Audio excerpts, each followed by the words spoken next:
Neighbors in Mount Washington are being reported for their campaign yard signs. The complaints allege that signs are being displayed too early before an election. However, that law, while still in the Baltimore City Code, was found to be unconstitutional. So why were they told that they may have to pay a $500 fine? WMAR 2 News' Mallory Safasti has been looking into it because if it matters to you, it's a matter for Mallory.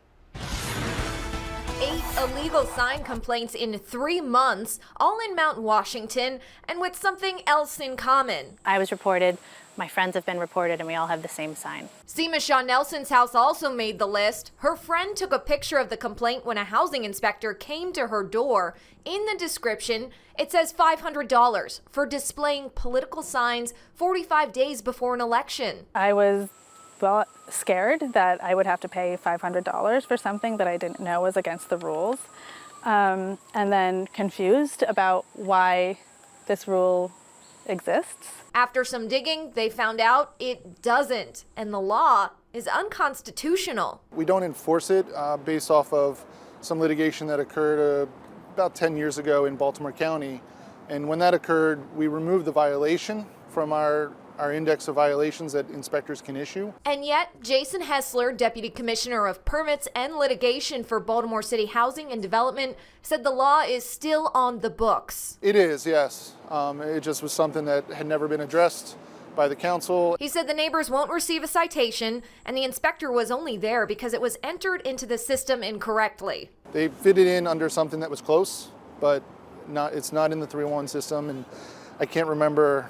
It's been over 10 years since we've gotten a complaint of this nature. While not enforceable, neighbors still want the code corrected and a full investigation into how and why an unconstitutional rule was enforced by a Baltimore City agency. I don't want people to feel intimidated like they can't have a sign on their private property. What is enforceable and illegal are signs on public property, not in the median, phone poles, not even flyers. I go on weekly walks with the mayor, and I carry a pocket knife with me so that I can cut them down, and I'll take photos and give it to the investigators. So we do cite people, and we've even gone to the extreme of when we can't track somebody down electronically, we'll set up and call and have them, try to sell them a city property so that they'll come out and we can identify who they are, we can get their tag. The fine is $500 per sign. So if you're plastering the city with ads, you could be looking at a pretty hefty bill. I can remember where we got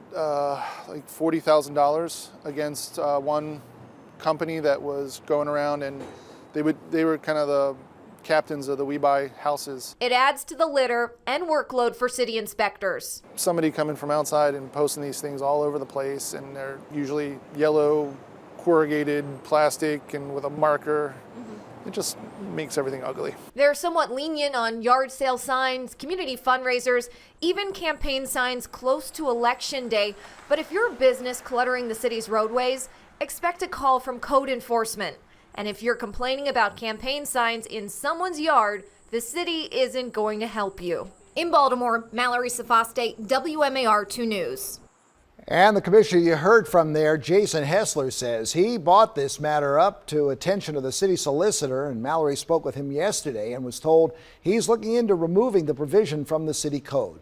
And if you have a matter for Mallory, she wants to hear from you. You can email her at mallory@wmar.com. And click with us online at WMAR2news.com for updates on top stories and breaking news. Also for news and weather while you're out there on the go, you can download the WMAR2 app in the App Store. You can watch live radar and get breaking news sent right to your phone. Thanks for watching. I'm Jamie Costello. This WMAR2 News Update is sponsored by Jones Junction.